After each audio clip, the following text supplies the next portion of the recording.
из первых вебинаров, прошедших в необычное для вас время, это в 6 вечера. Ну, может быть, вам действительно это удобнее, мне трудно ориентироваться, поскольку мне все равно, что в дневное время, что в вечернее. Посмотрим по ходу нашей с вами работы. Поэтому давайте начнем, не откладывая, работать. Сегодняшний вебинар у нас опять посвящен именно проблеме такого аппарата, как Биофон, его достоинствам и способам коррекции отдельных проблем с его помощью, и насколько это действительно для вас представляет интерес, и насколько это действительно кажется полезным и сокращает биорезонансную терапию, делает ее более направленной. Некоторые пользователи спрашивают, а почему, например, наши аппараты, которые мы получили и прежде, и Биофон, отличаются программами, чем они отличаются и в чем, так сказать, смысл этих отличий. В том, что эта программа, конечно, сделаны точно, целенаправленно, не содержат лишних частот, которые часто в прежних наших втором прошивке, особенно в первой прошивке, всем казалось, что они содержат много частот и очень много времени отнимают на это мероприятие, на достижение той цели, то есть на выздоровление того или иного заболевания. Поэтому давайте попробуем поговорить о такой, в общем, на наш взгляд, легкомысленной теме – это храп. Но, как вы сейчас увидите, что, в общем-то, эта тема, хотя и обсуждалась у нас на вебинаре, было это года 2 назад, и с тех пор прошло достаточно много времени, и, естественно, кое-какие соображения новые я бы хотела вам по этому поводу сказать.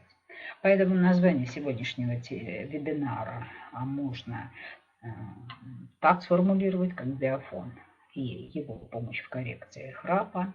И поэтому, не откладывая в долгий ящик, давайте начинать работать. Те, кто еще присоединится к нам, они подойдут поближе, попозже чуть-чуть. Такое тоже бывает в дневное время, поэтому будем работать и начнем наш труд. Первое, что я хочу сразу вам сказать, что большинство авторов, вот редкий случай, когда этого не происходит, нет, совершенно никогда не отрицали паразитарную природу.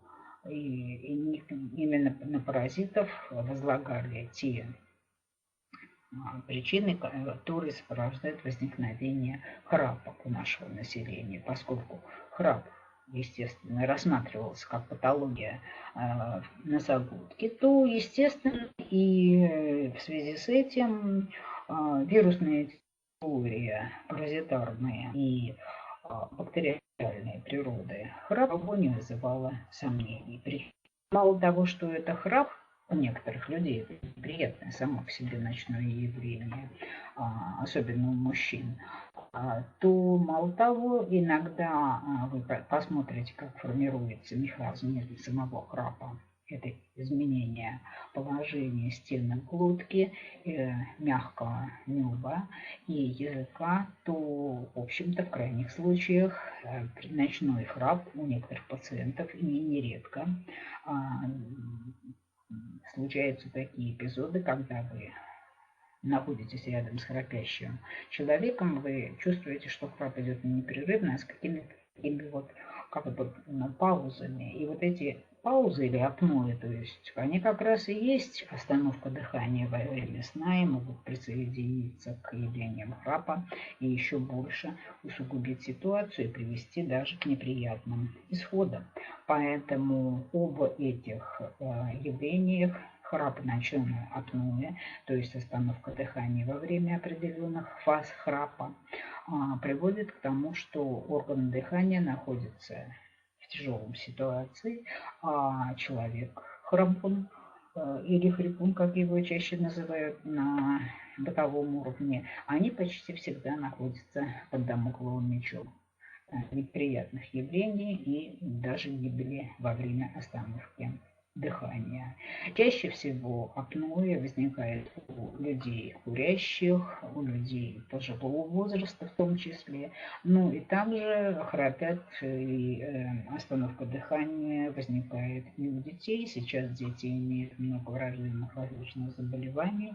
На них оказывает влияние, опять же, многочисленные вирусы и паразиты. И, конечно, среди них нужно подчеркнуть вот ту самую тройку вирусов, которых я выделила на этом слайде. Это вирусы из группы герпеса, вирус Эпштейн-Бар или цитомегаловирус. Они оба одинаково значимы в кавычках для возникновения, то есть политически связаны с возникновением воспалительных явлений в носоглотке и выявлению храпа и ночное апноэ.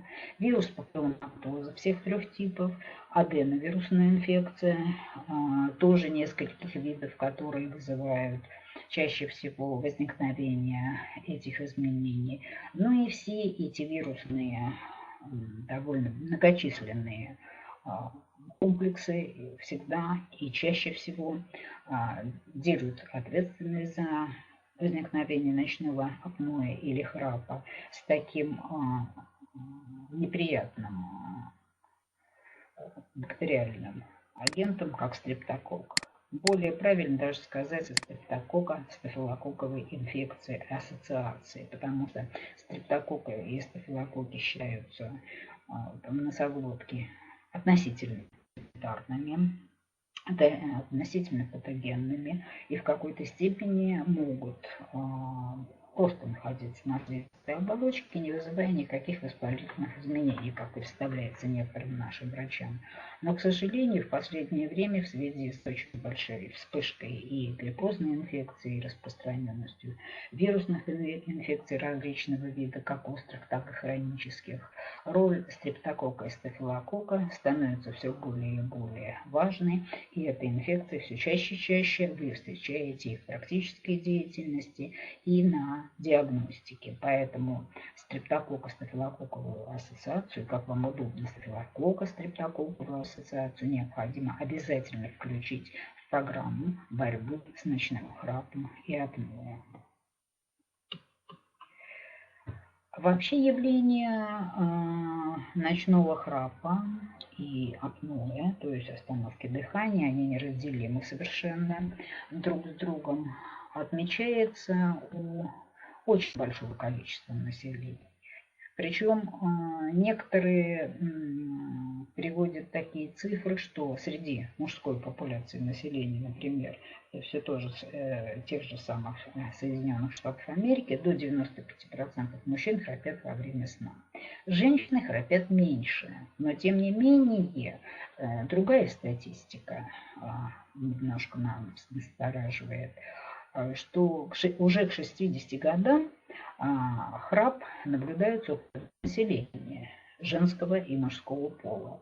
И около 10% браков как раз распадаются по причине возникновения неприятных ощущений у одного из супругов от храпа и апноэ в ночные часы партнера по браку, потому что один человек спит и храпит в свое удовольствие, как ему кажется, что он высыпается, но об этом мы тоже поговорим, но человек, который спит и хотел бы спать рядом с храпуном, тем не менее не высыпается, устает и погружается постепенно в плохое настроение, в синдром хронической усталости. Не отдыхая в ночное время, он вынужден в дневные часы выполнять свою работу.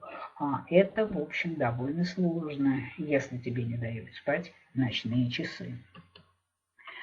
Храп ведет к развитию многих заболеваний у того человека, у которого как раз этот синдром и наблюдается, потому что все эти проблемы с носоглоткой, они приводят к развитию гипертонии, различных изменений ритма сердца, потому что движение храпа на вдохе и выдохе, естественно, создает перепады давления в легочной ткани и в верхних дыхательных путях. Возникают различные аритмии, тахикардии, невозможны при таком состоянии, когда воздух полностью не проходит через суживающиеся человека, который храпит, верхние и более бронхи, средние отделы бронхиального дерева, увеличивают риск распространения в организме состояния кислородной недостаточности, а отсюда есть и осложнения, за которыми ведет себя гипоксия и ишемия. Это ишемическая болезнь сердца возрастает в 4 раза у людей, которые страдают ночным храпом и апноэ, и риск возникновения инсульта примерно в 3 раза. Это у человека, у которого имеется такая жалоба на храп или ночное апноэ. Но это еще не все неприятности, которые скрывает под своей маской храп. Это и синдром хронической усталости, когда человеку кажется, что он лег спать, но тем не менее храпел, и вроде бы выспаться должен был, и никаких причин у него нет для головной боли, слабости, снижения работоспособности. И вроде бы вы поспали ночью, как вы считаете, но утром состояние у людей, страдающих храпом, далеко не удовлетворительное, потому что они жалуются на головную боль, на повторяющееся даже головокружение, плохой сон с перерывами, плохое засыпание, позднее, раннее просыпание, что считается нарушением сна, но может быть связано как раз именно с проблемой храпа и плохого ночного дыхания. Снижается память постепенно, концентрация внимания. И днем люди ходят как в полусне такие и плохо выполняют свои обязанности, потому что сосредоточиться они не могут, поскольку практически не отдыхали, несмотря на то, что ночь провели в постели. Поэтому сонливость их может одолевать вовсе не в ночное время, а в дневное, и они могут заснуть даже на рабочем месте, и это привести может к неожиданным последствиям. Вот все эти симптомы, которые указывают на дневную усталость и ночную несостоятельность сна, как раз и являются скрытыми симптомами, указывающими на то, что человек храпит. Вы же лежите не с каждым человеком в постели и слышите его храп. И потом это состояние постепенно увеличивается год от года и никак не может уменьшиться, если его не коррегировать с помощью различных средств. Как же формируется вот состояние этого храпа? Ну, прежде всего, это, конечно, анатомические структуры или материальные основы, как более понятно можно сказать. Материальным субстратом и основой храпа является глотка. А глотка не имеет костного или хрящевого каркаса, то есть плотного такого, который имеет другие соседние органы и которые могут держать форму в любом положении, в каком бы ни находилось ваше тело, в каком бы состоянии вы ни находились, спали, бодрствовали, двигались или что-то еще. И кроме того, способность постоянно поддерживать форму и не давать спадаться, меняться в форме органа во время отдыха, сна или работы, позволяя организму распределять свои силы и энергию для того, чтобы постоянно контролировать ситуацию. А глотка – это такой мягкий, чаще состоящий в основном из небольшого количества хрящей и именно костного каркаса и в то же время мышечного в основном каркаса. Он постоянно, этот орган, меняет просвет под давлением различных факторов. И храп во время сна может быть обусловлен даже таким заболеванием, которое крайне редко которому редко придается значение, как причине возникновения нашего сегодняшнего обсуждаемого храпа и ночного апноэ, это шейный остеохондроз. Он как раз есть первая ступень, которая вызывает формирование храпа. К храпу приводит и спастическая кривошея, развивающаяся при постоянно неправильной посадке человека. Вот, например, за компьютером мы с вами сидим. кто-то правша, кто-то левша, кто-то сидит в кресле, школьники сидят за компьютерами. И вообще школьная посадка влияет на формирование именно шеи. А шея – это и есть глотка с ее мышечным каркасом. Она как раз и может приводить к тому, что формируется неправильное распределение мышц, где-то спазм, где-то расширение, а уже когда вы ложитесь в постель, то иннервация и защемление нервов, западение мягкого неба и сужение стенки глотки, которое при нарушении формы шеи ведет за собой именно уменьшение просвета для органов дыхания, приводит к тому, что формируется дополнительный шумовой эффект, который проходит через глотку, то формируется храп, даже ночное апноэ, если этот процесс заходит слишком далеко. При храпе стенки дыхательных путей не только вибрируют при прохождении струи воздуха, но и при резком снижении их возникает угроза вообще прекращения прохождения воздуха через струи воздуха, через собственный просвет бронхов или гортани, или глотки, то любой воспалительный процесс в носоглотке приводит к тому, что все это происходит, и возникает угроза ночного храпа и ночной остановки дыхания. Опасность достаточно высокая. Храп и апноэ, то есть остановка дыхания как такового, часто встречается в последнее время. И нам не хотелось бы, чтобы наши пользователи пали жертвой этих неприятных явлений. Поэтому, когда вы страдаете респираторной вирусной инфекцией, какие-то неприятные ощущения возникают в носоглотке или кто-то храпит, пользуйтесь нашей программой, и вам это, несомненно, поможет. Храп как нарушение дыхания может быть вызван и чисто такими возрастными изменениями, которые постепенно возникают у человека к 50-60 годам. У них развивается дряблость гортани как таковой и глотки, большими размерами нервного язычка, поэтому лишний вес у человека сопровождается отложением жира в мягком небе, и он закрывает просвет дыхательных путей и жировыми отложениями своими сдавливает язык и сдавливает стенки гортани. А так как воздух проходит и через нос, то закупорка носовых ходов, такие вещи, как назофарингит, евстахиит, это уже касается больше ушей, нежели органов дыхания. Ну, синусит, фронтит и прочие заболевания из группы лор-патологии являются просто-таки причиной, которая ведет к тому, что базой, на которой формируется такое неприятное заболевание, как рак или ночное апноэ. Менее распространенными причинами храпа, как сейчас уже показывает опыт работы лор-врачей непосредственно с пациентами и непосредственно наблюдающих их год от года, является и проблема, когда дыхательные пути сами по себе страдают воспалительным процессом, это понятно. Но есть еще и система управления, как вы знаете, подкорки, со стороны которая ствол и фаланги эпифизарной системы, эпифиз, дополнительный центр дыхания управляют нейронами, которые контролируют процессы вдох, выдох, их ритмичность, и заодно рядом с центром дыхания располагается центр сердца и центр центральной нервной системы, периферической нервной системы.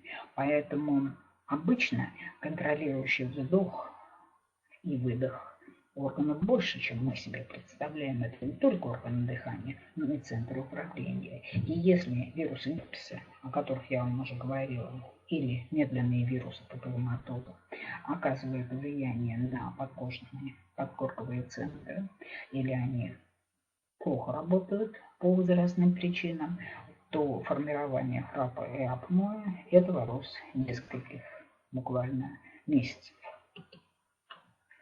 Храп сопровождается, как вы понимаете, бессонницей, сонливостью, утомляемостью, снижением работоспособности, даже очень молодых людей. Храп по себе не проходит.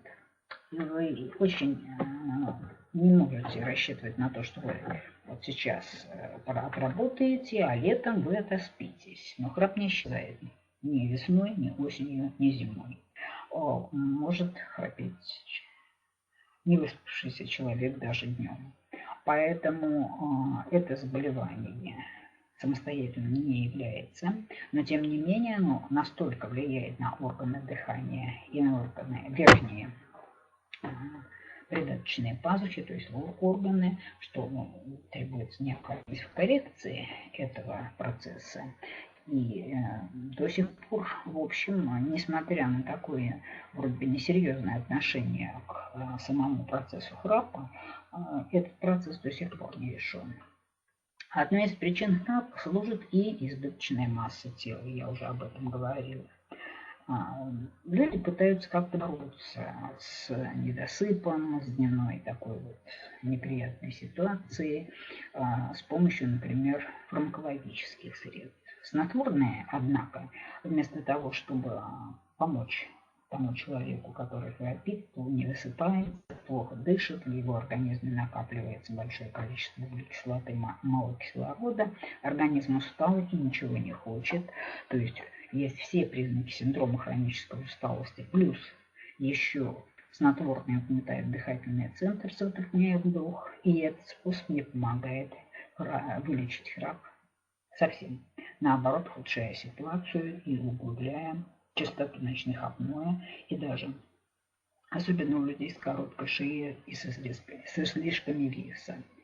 Алкоголь угнетает дыхание и усиливает храпение наряду с некоторыми обезболивающими средствами, которые используют люди совершенно по другим целям. Например, часто болит голова, и вместо того, чтобы бороться с причинами головной боли или выяснить, почему они возникают, принимаются просто обезболивающие средства. И эти обезболивающие средства наряду с излишним весом, с употреблением допинговых средств, которые пытаются люди принимать для того, чтобы выявить свое плохое настроение, немножко сделать себя активнее, бодрее, не храпеть в ночное время. Как говорит ему партнер, если ты не будешь храпеть, я, может быть, останусь. Если нет, я тебя покину.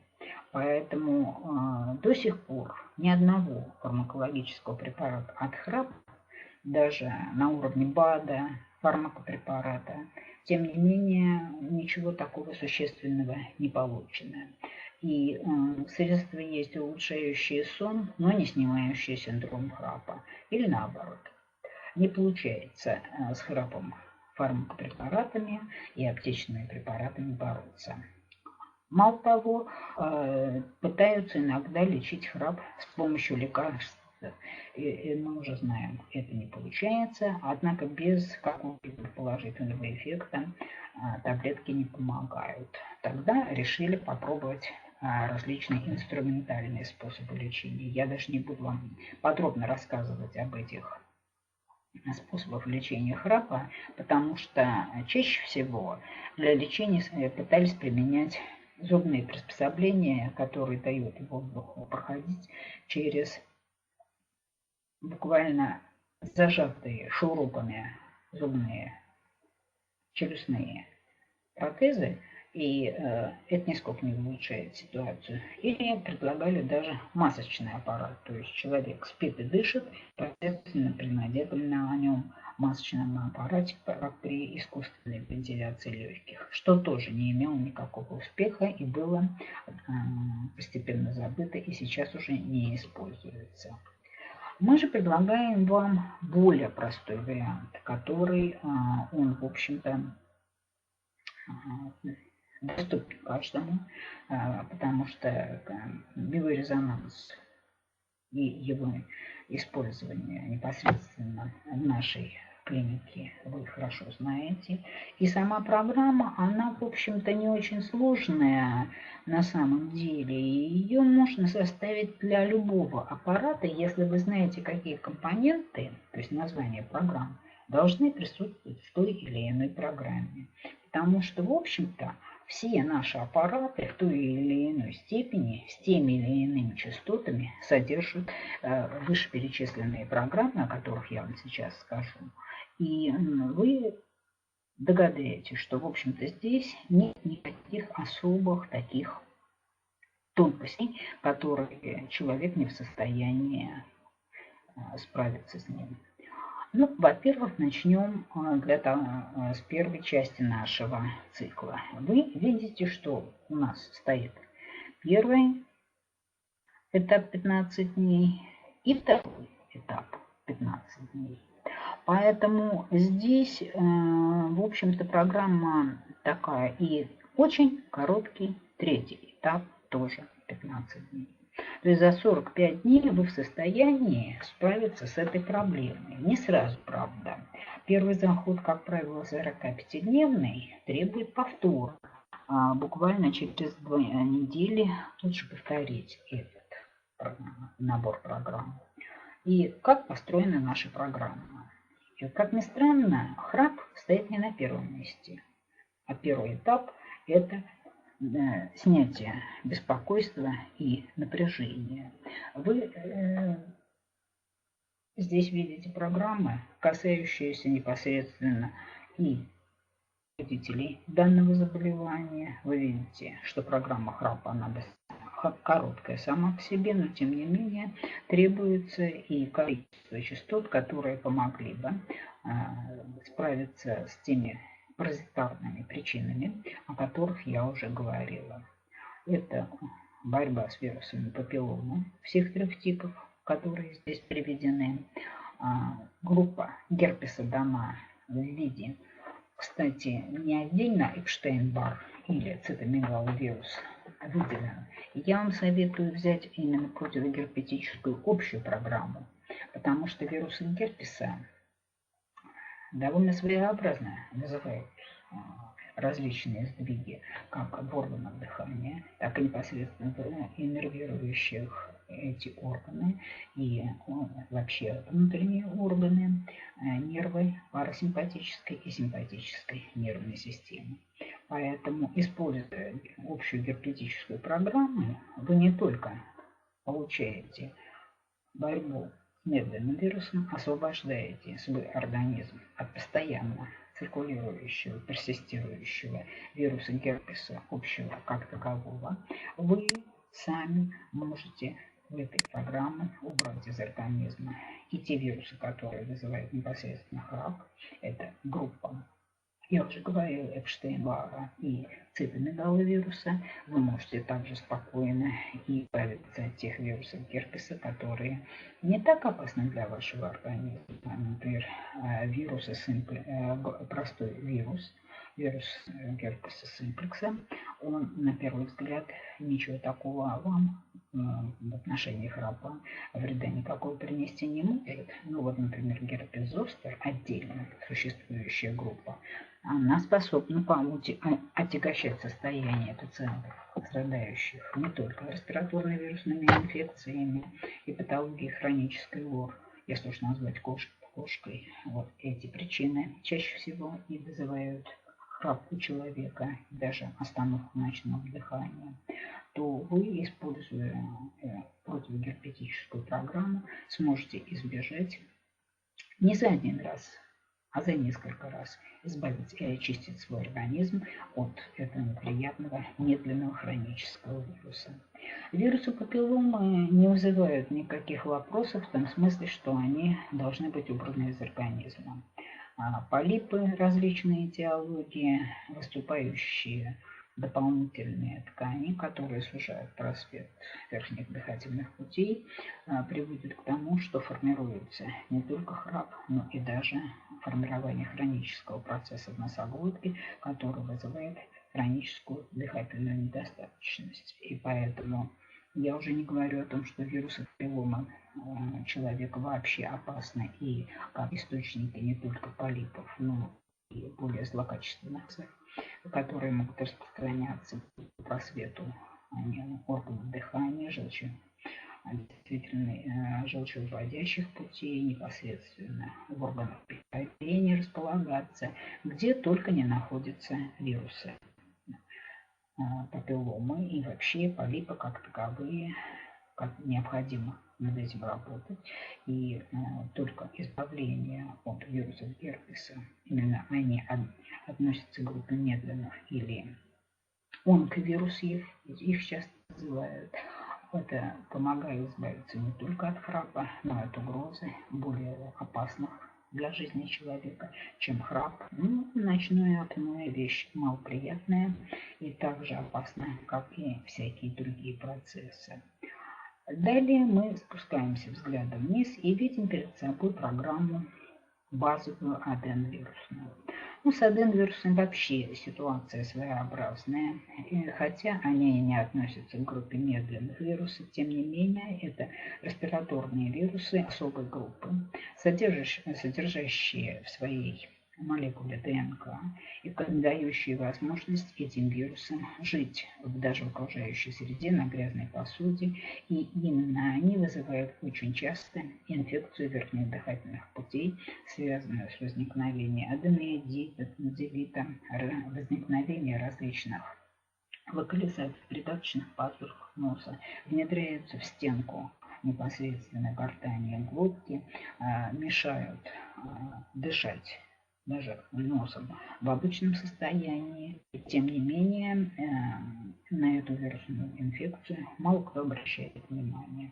И мой вам совет: почаще встречайте аденовирусов во всеоружии и включайте их непосредственно в всю эту программу, хотя есть и вирусы нескольких групп, относящиеся к группе аденовирусной инфекции. Это меняющиеся, как и все ОРВИ вирусы, группа возбудителей. Тем не менее, общая аденовирусная программа, она позволяет избавиться не от герпеса, а от многих различных заболеваний. Один из аденовирусов обвинен в том, что он является источником, предрасполагающим организм человека к возникновению излишнего веса и сахарного диабета. Поэтому здесь влияние аденовирусной инфекции на обмен веществ им является просто прямым доказательством важности очищения организма от этой многочисленной группы. Вы видите, что она действительно содержит много частот, они достаточно высокие, поэтому есть необходимость использования этой программы. Естественно, после борьбы с вирусами, борьбы с токсинами, это не важно совершенно, да? Используются программы очистки организма. И программа глубокой очистки организма как раз находится на своем месте, поскольку разговор идет о вирусах, непосредственно поражающих слизистые оболочки верхних дыхательных путей, располагающихся в том непосредственно, вызывающие отек, сужение, различные образования на слизистой оболочке верхних дыхательных путей и придаточных пазух носа. И мой вам совет: не пренебрегайте этой программой, она лучше даже, чем такие программы, как будет наш, непосредственно в данной конкретной ситуации. Программой мы заканчиваем 15-дневный первый этап, будем непосредственно ко второму этапу. Здесь мы уже ставим те возбудители, которые не смогли разместить на первом этапе. Первый у нас глубоко противовирусный, это вполне понятно. Второй этап начинается с борьбы со стафилококкой, стрептококковой ассоциацией. Большая программа, которая не дает бактериальной инфекции, вместе объединиться с вирусами и еще больше усилить проблему не только храпа, но и повредить носоглотки и прохождению воздуха в наш организм. То есть эта программа снижает активность гипоксии и ишемии, следовательно, улучшает кислородоснабжение в нашем организме. Вторая программа, вы ее прекрасно знаете, это программа очищения лимфы и межклеточного пространства. Это требуется для того, чтобы вывести и токсины, которые накопились за время, пока не проводилась коррекция нашего неприятного ночного храпа и ночного апноэ, и не удалялись вирусы, которые являются первопричиной формирования хронического воспалительного процесса в носоглотке с последующим и храпом, и остановкой дыхания. И, естественно, эта программа, несмотря на вроде бы ее обычно ставят либо в начале, либо в конце, мы здесь ее разместили, когда заканчивается антипаразитарный блок. Потому что вирусы, и особенно стрептококковые и стафилококковые инфекции, очень часто распространяются по организму с помощью лимфы. И межклеточное пространство – это практически расположение, уничтожение токсинов, уничтожение и выведение вирусов, которые пытаются проникнуть и уничтожить клетки нашего организма. Поэтому эта программа касается как раз непосредственно возникновения тех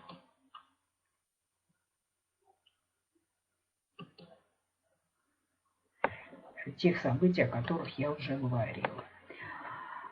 Центр дыхания – это программа, хоть и короткая, но очень полезная. Она позволяет снять неприятные подкорковые блоки, которые возникают при возникновении храпа. Сейчас вы можете видеть ниже располагающиеся все те непосредственные причины и те симптомы, которые сопровождают и провоцируют формирование такого явления, как храп или остановка ночного дыхания. Здесь прежде всего идут, естественно, все процессы, касающиеся носоглоточных. Это прежде всего назофарингит, симптомами которого являются формирование зауженности носа и возникающие непосредственно в носоглотке таких неприятных явлений, как полипы, конечно, которые затрудняют дыхание и создают дополнительные, я бы сказала так, препоны нормальному дыханию и проникновению кислорода в наш организм. Здесь же располагаются и глотка, которую мы должны восстановить непосредственно и помочь ей ликвидировать те признаки воспаления и дефекты дегенеративные, которые бывают и возрастными, и благоприобретенными. Благо это в кавычках, естественно, вы можете об этом сказать сразу для себя.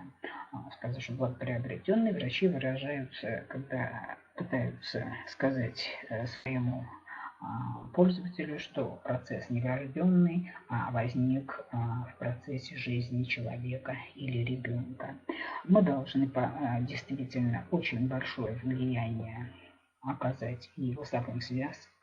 Чей парез? Парез – это провисание голосовых связок, оно во время сна усиливается, и храп только еще больше овладевает человеком, и снять то раздражение, воспалительный процесс, который часто приводит к поражению голосовых связок. Дело в том, что голосовые связки страдают двумя крайностями. Либо афония, когда вообще ничего не слышно, либо вот таким вещам, как ночной храп. Такие простые, в общем-то, анатомические структуры, как увеличенные миндалины и плохо работающие и пораженные хроническим воспалительным процессом дыхательные пути через нос и верхние дыхательные пути. Все это приводит к тому, что храп остается практически не ликвидирован, если мы оставим очаги воспалительные, инфекционные этиологии в нашей носоглотке. Ну, а из простых таких восстановительных мероприятий мы поставили программы сравнительно немного, потому что здесь вся, собственно, программа состоит из программ, которые сориентированы нами на восстановление и ликвидацию очагов воспаления, инфекции и восстановление нормального функционирования верхних дыхательных путей, что приведет к ликвидации их храпа, и дыхательное апноэ перестанет совершенно беспокоить наших родственников, ближайшее окружение. То есть здесь, конечно, небольшая программа улучшающее местное кровообращение. Местным является кровообращение как верхних дыхательных путей, так и непосредственно подкорки и коры головного мозга, что тоже улучшает состояние спящего человека и меньше возникает причин для возникновения храпа или остановки дыхания. И завершить нашу программу вполне закономерно можно программой детокс легких и придаточных пазух, что позволяет окончательно удалить и очистить наши придаточные пазухи и верхние дыхательные пути и различные структуры, относящиеся к патологии, как говорят наши врачи, вернуть человеку способность свободно дышать, спокойно спать, закрыв рот, кстати, и никогда не давать остановку дыхания. Поэтому наша программа, она простая, но тем не менее помогает избавиться людям не храпящим и храпящим от этой неприятной причины. Поэтому, проделав весь цикл, который здесь указан, 45 дней, программа коррекции ночного храпа, через неделю, через 2 недели вы можете повторить эту программу, ориентируясь на какие признаки. Ориентироваться можно на обычные структуры, так как мы это делаем. Если нет рецидива, если вы не хотите рецидива, и, естественно, санированная носоглотка, лишенная воспаления и инфекции, позволяет человеку вести нормальный образ жизни и избавить свою семью от неприятной совершенно и никому не нужной особенности, которая в свое время беспокоила всех. Это ночной храп и даже возможность у детей и пожилых людей остановки ночного дыхания. Апноэ боялись все. И раньше, до существования буквально таких методов борьбы с ночным храпом, остановка дыхания действительно была достаточно обычным и очень неприятным и опасным осложнением ночного храпа.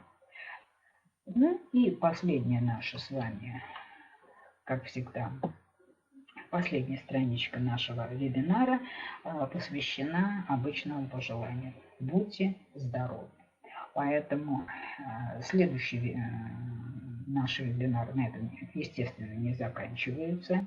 Следующие вебинары будут продолжаться, и их причины возникновения различных состояний и системные программы, которые посвящены непосредственно различным системам и органам, это довольно интересные вещи. Вот ближайший вебинар, который... Пока мы будем проводить вебинары только по средам в вечернее время. Это сделано администрацией нашей компании по просьбам, собственно, по вашим просьбам, потому что в обычное время было вроде бы неудобно. Большинство пользователей и постепенно люди привыкнут и могут приходить на вечерние вебинары так в том же количестве, что и дневные. Но это уже решать вам. Поэтому следующий вебинар состоится в следующую среду в 6 часов. И ориентировочная тема пока у нас это жизнь, борьба, коррекция с помощью нашего аппарата биофона с высоким артериальным давлением. То есть как мы можем жить под угрозой гипертонии как таковой. Вот сегодня вы прекрасно заметили, что была объявлена магнитная буря, и очень многие люди чувствовали себя неважно. Поэтому я вам просто советую, помимо тонометра, которым измеряет артериальное давление, необходима еще системная программа возвращения человеческого организма в сердечно-сосудистой системе к нормальной жизни. Ну что ж, жду ваших вопросов. Я благодарна вам, что вы нашли время и собрались в вечерние часы послушать про ночной храп. Тема такая не очень вроде бы так серьезная, но очень полезная. Поэтому, если у вас есть какие-то вопросы, то, пожалуйста, жду ваши вопросы. Так, ну что ж, раз вопросов нет, и вы, в общем-то,